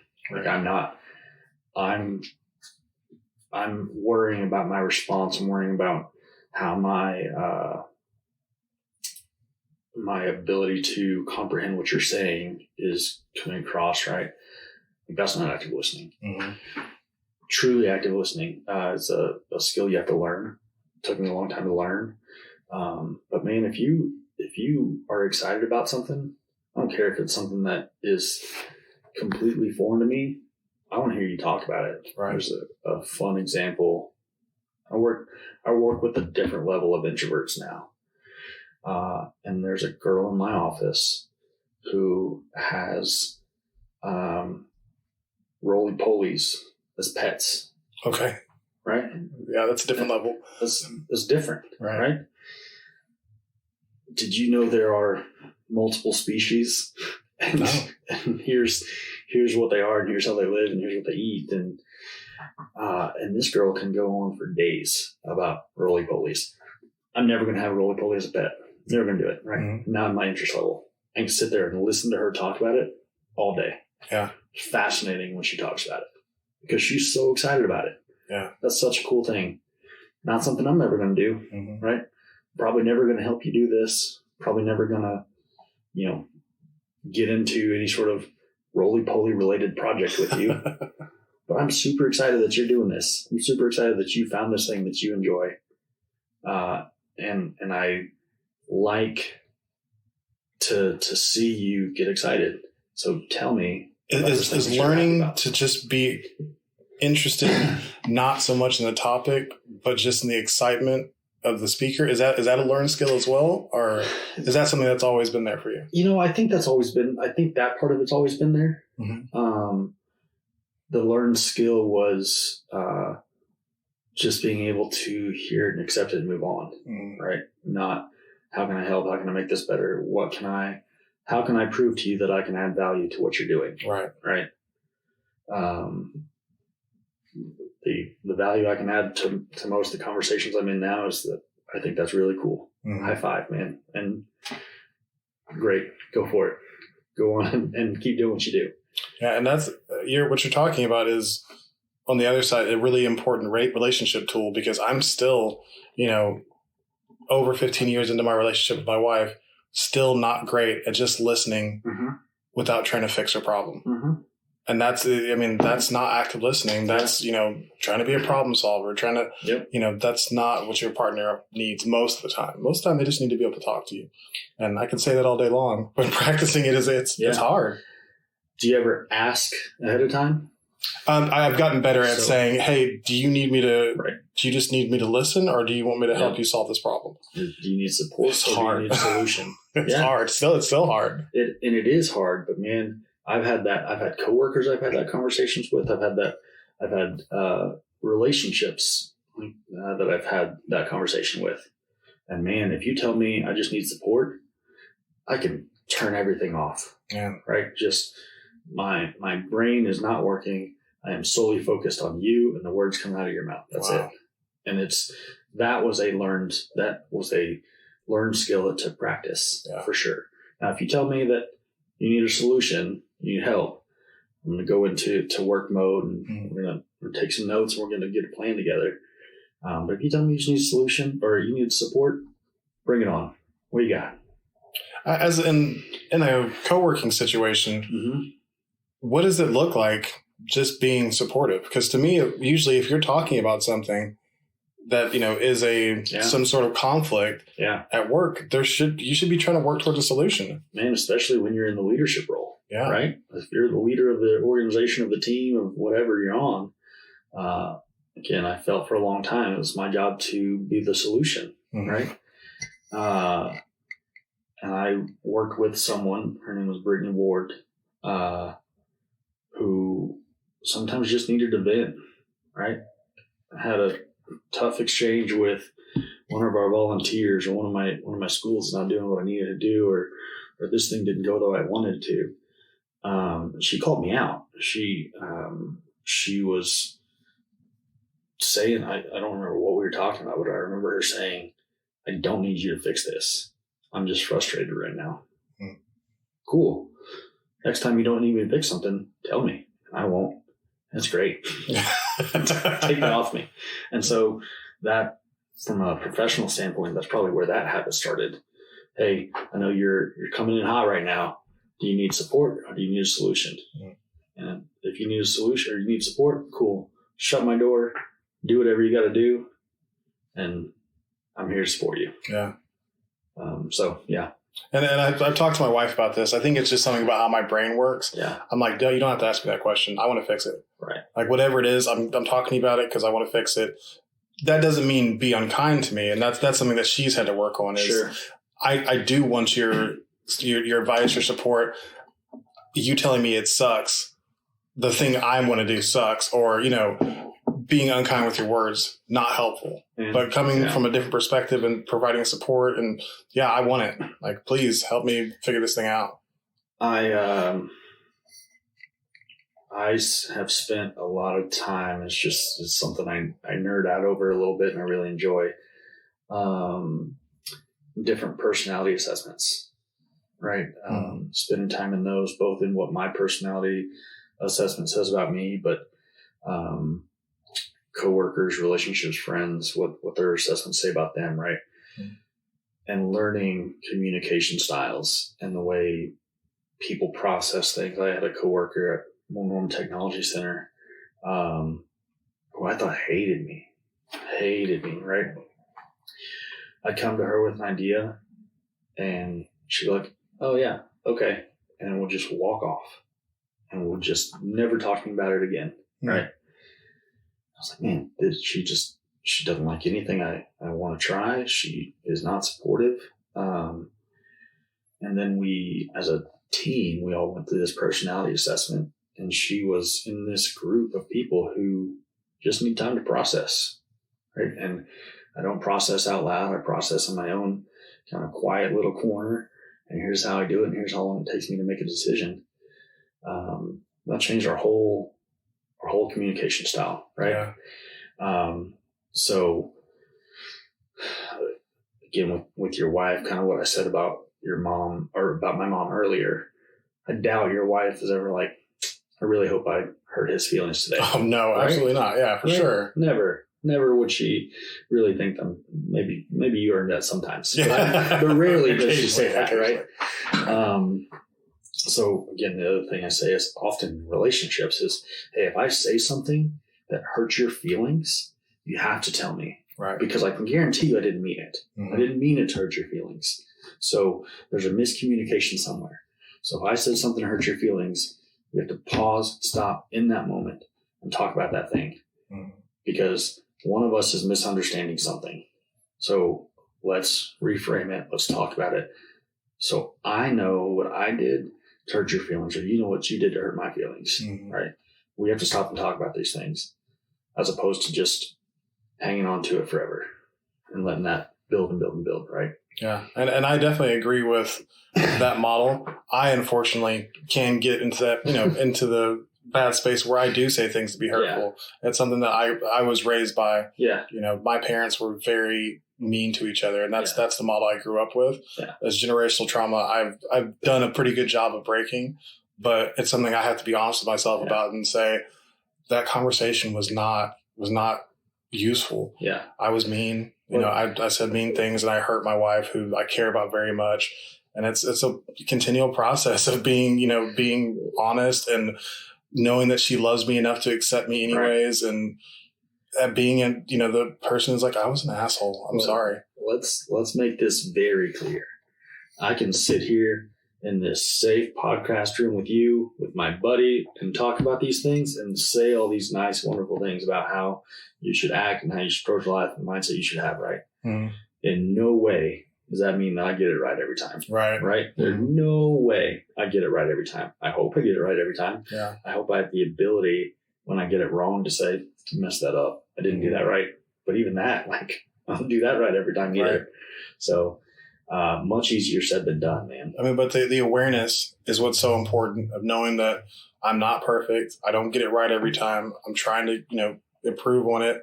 And especially when you're talking about it, you're sharing your vulnerabilities on air. It's important to acknowledge those things. It's like, this is what I'm aiming for. Yeah. I don't hit the mark all the time. Well, that, again, back to those learned skills. in that guy who had to be everywhere, had to have it all together, had to be perfect all the time. You could probably guess I'm not perfect all the time, right? Right. So in those times when I messed up, I didn't want to tell anybody. I don't want to tell you until I have this fixed, right? Let's hide this side until I have this fixed and I know it won't happen again. Right. I have this completely under control. Right. I've been there before. Yeah. That's a scary place to be. Yeah. That, I've made a mistake. I'm going to fix it first. Right. Then I'll tell people about it. That whole time from mistake to resolution is awful. It's awful. It's terrible. Don't do that, folks. Do not do that. Tell somebody. Share it with somebody. And the worst part about it is so often somebody else has the fix. Yeah. Instantly. You tell them about it, and you tell your boss about the mistake you made. Yep. You tell your coworker, and they say, "Oh, I did that too. Yep. Here's how you fix it." 100%. And instead, you spend, what feels like an eternity, agonizing. Oh, that's the perfect word. Agonizing. Yes. And so, that learned skill of being able to say, "Hey, I messed that up. I messed that up really bad. I need help unmessing it up." Mm-hmm. Right. But man, pre-counseling, just in that guy who had to have it all together, that the idea of saying, I need help, or I messed up, or I wasn't good enough, or I did something wrong or bad, or whatever it was unimaginable, right? I could not show you that weakness. Yeah. It's there, right? It's absolutely there. Mm-hmm. But I couldn't show it to you. And I couldn't show that to the people that I was the most intimate with. Yeah. And that's heavy, man. So I wouldn't wish that on anybody. So I'm glad you're able to come out of that. As you've been in this, this newer version of yourself, has there been a time when being that authentic self has burned you? Man, being my authentic self has burned me.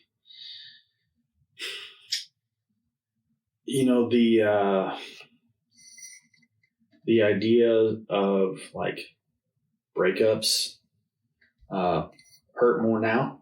Now that I'm more real with you.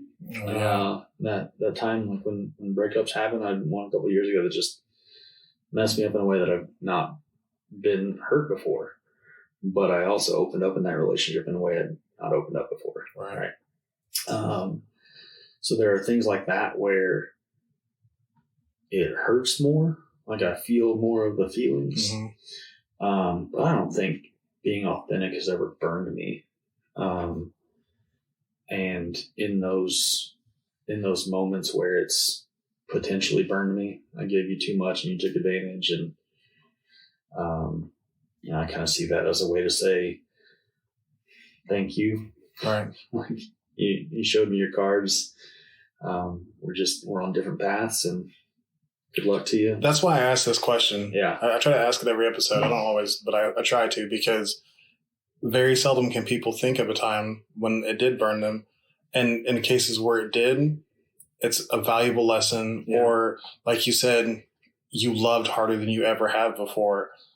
You showed somebody more of yourself. Yeah. And that hurts. But in the long run, is it really a loss? Right. That to me it's a win. And it hurts. Yeah.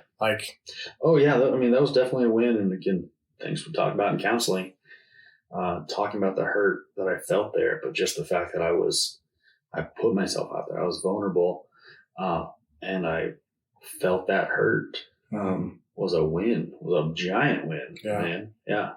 Did you enter that relationship as yourself, or did you have to unveil that as you? It was a gradual process. Yeah. It was probably a year-long thing, and it was a slow and steady progression for sure. I encourage authenticity in all things, but in relationships, especially because hopefully if you start as yourself and you meet somebody who's themselves, either you're going to find out pretty quickly, either you click or you don't. And there's going to be so much less conflict down the road. That's going to be irreparable. Yeah. Versus, you start as somebody who is pretending to be this, and that. Yeah. And as you slowly peel those things away, you've changed to a different person by the end of it. And maybe the other person doesn't like that person. Yeah.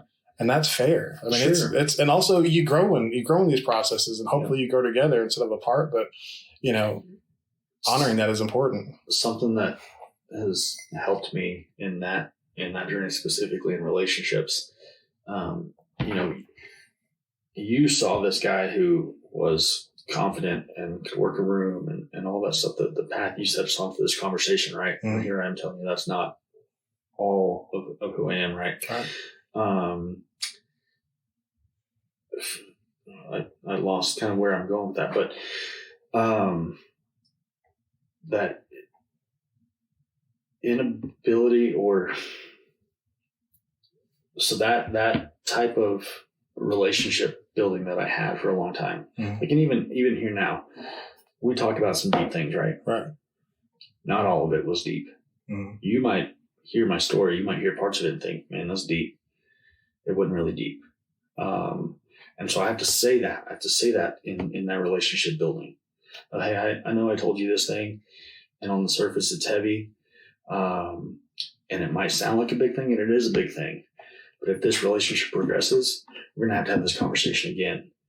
Because there's aspects of it that I didn't tell you, right? There's emotional aspects. There's ways it has impacted me. There are other things other ripple effects that I didn't tell you, right? So I can sit here and tell this story almost in like a sequence of events, right? I can tell you the story in a matter-of-fact way.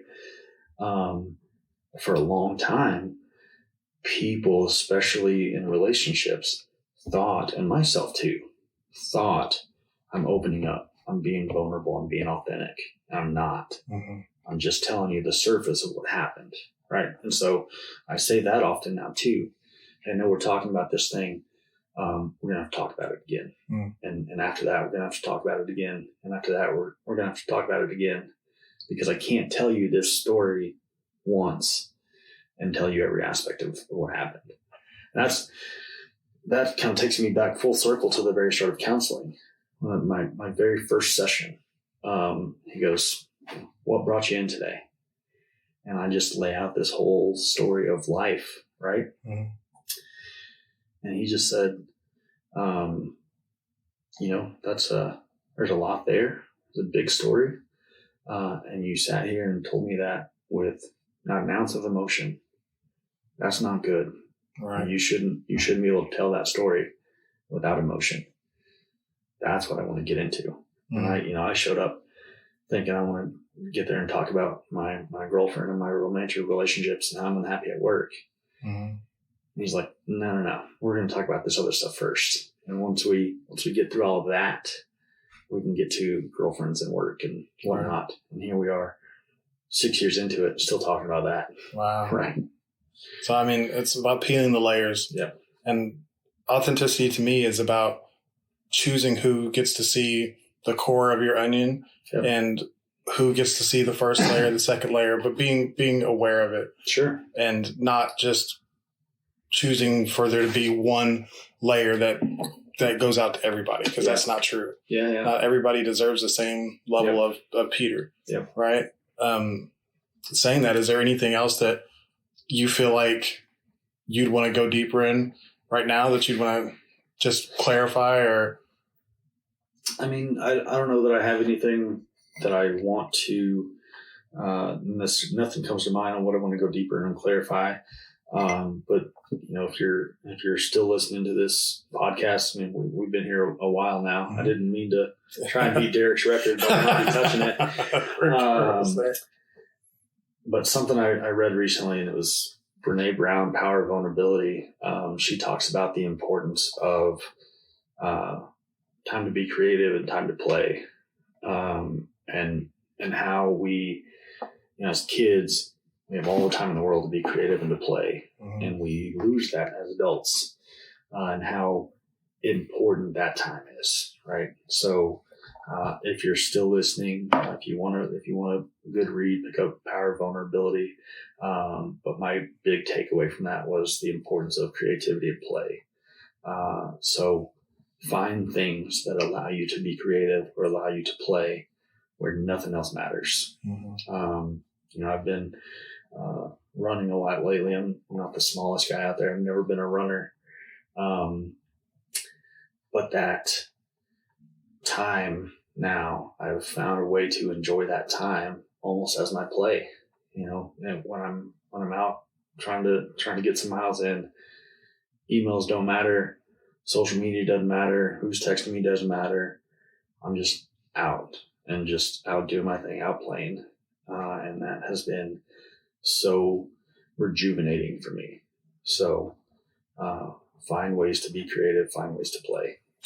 Something I found so far in this, discovery of authenticity is that people who have talked about their time where they weren't really themselves, they didn't have anything they did for fun. There wasn't really any fun. There wasn't room for fun because everything is put into pretending. Now that you've come more into your own, you're finding room for fun again. Yeah.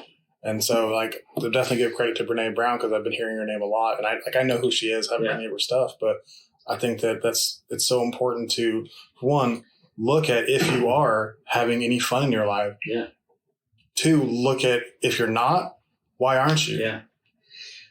And it's a slippery slope, and there are fine lines, right? Mm-hmm. I loved POW. I loved my time in POW. I love what we got to build in POW. But there was a time in POW when it was not fun. Mm-hmm. And it took me too long to realize I'm in a time when this is not fun. Yeah. This is no longer fun. Because how could this thing not be fun? I loved it, right?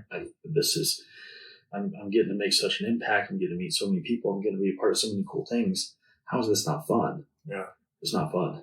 And so knowing where those boundaries are, they can sneak up on you. So this is a thing that takes constant assessment.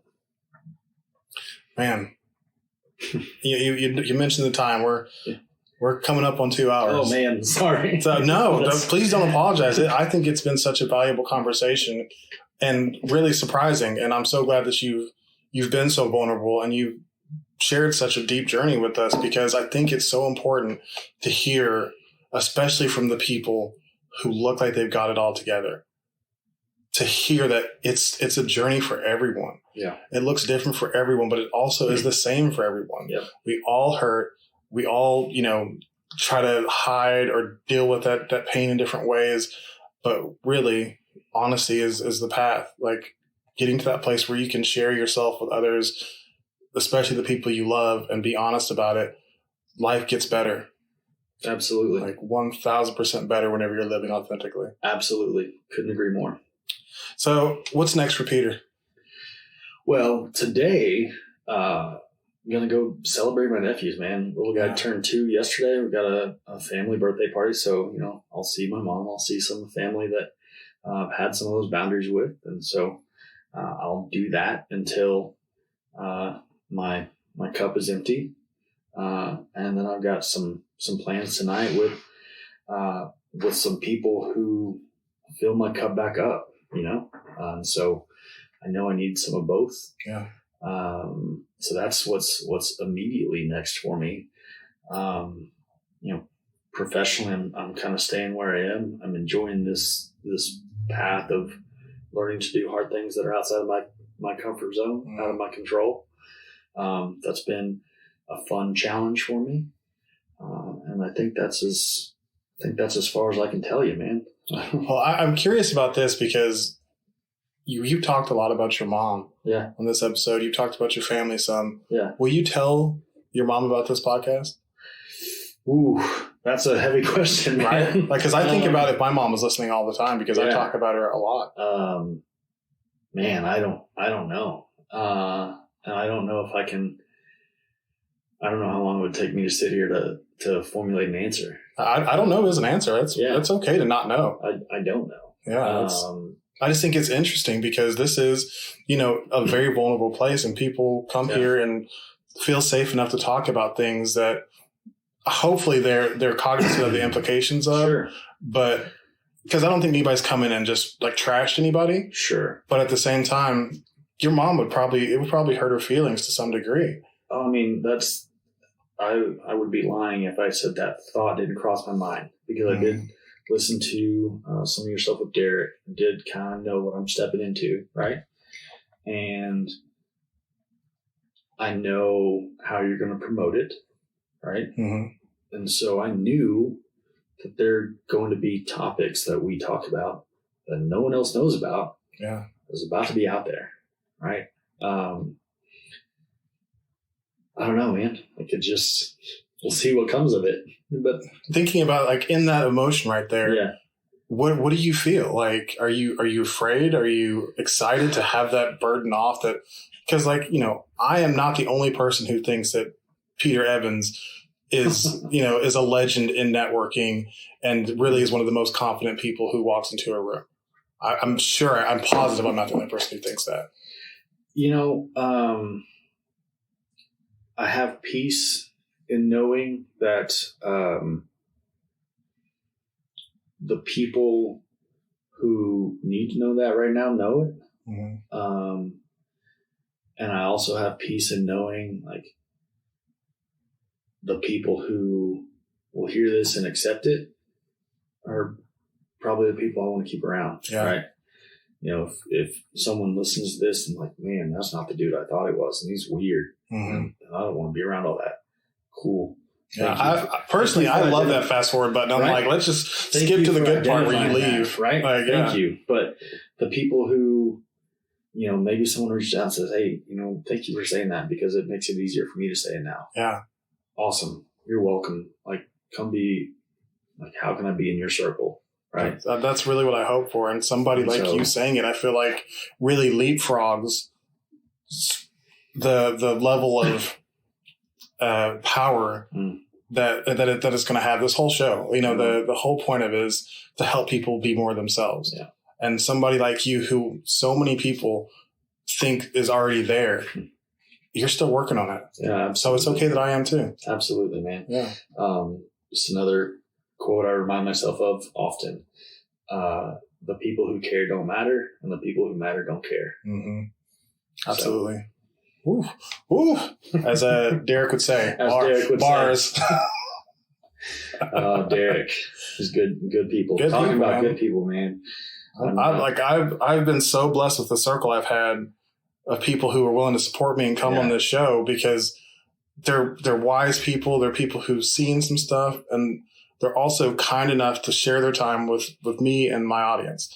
It would be really easy to say, I'm so happy for what you're doing, but I don't have time for it. Right. Like Taylor Doe, who was on yesterday, we had to do some schedule hustling to get it going, because the dude's busy. He's still taking the time, and he wants to come back on. And, I feel like what we're doing here is important. Yeah. And I feel like it's going to be really valuable as it gets spread out there. It's like I have the huge listening base right now, but even if it's just one person who is able to feel more comfortable sharing themselves with their circle, like that's enough. Yeah. Well, as I feel this kind of coming to a natural end here, I'll bring us again back full circle. I do appreciate what you're doing. I appreciate the space you're creating. I just appreciate the conversations you're having. I don't know what will come of this, but if there's something I can do to support and help, you know how to find me. Absolutely. And I believe in you, man. Oh, you'll make me cry. Keep doing it. Don't look at me. Keep doing it. Luckily for me, whenever I enjoy something, I really like to get into it. So I don't see any stopping. Like I said, that 44% of 3 episodes or less, this is my 9th episode. 10 will be on, no, I'm sorry. This is my 10th. Today's the 10th episode. Okay. Wednesday with JB will be 11. And as long as I can keep getting great guests like you guys to come on, I'm going to keep doing it, because I really love it. And I really do feel like I'm hopefully helping make the world a little bit better every time I do one. Well, you've got from what I know of your lineup so far, you've got some amazing people, and those amazing people have some amazing people in their network. So I can see you having a long list of people here. This has been great, man. Thank you. Thank you so much. Everybody, if you've enjoyed today's episode, give us a follow and a like, and share it with someone you think might enjoy it too. Also, check out earlier episodes to support the future creation of great content. Don't forget to like us on @Authentic Identity Management on Instagram, Facebook, Threads, and LinkedIn. You can also head over to the Authentic Bruce YouTube channel for a podcast video with bonus content and impactful clips from my conversations with these great guests. Finally, if you are struggling to show up as yourself in your content, your work, your family, or your life, I would love to help you. Authentic Identity Management does identity coaching to help you align yourself with the identity you share with the world. It's exhausting to live someone else's life. Live authentically and access the potential that belongs only to you. You can contact me on social or email at bruce@AuthenticIdentityManagement.com to set up a free 30-minute consultation. Thanks again to Peter Evans for being here. That is it for today's episode. Until next time, be yourself and love yourself. Bye, everyone.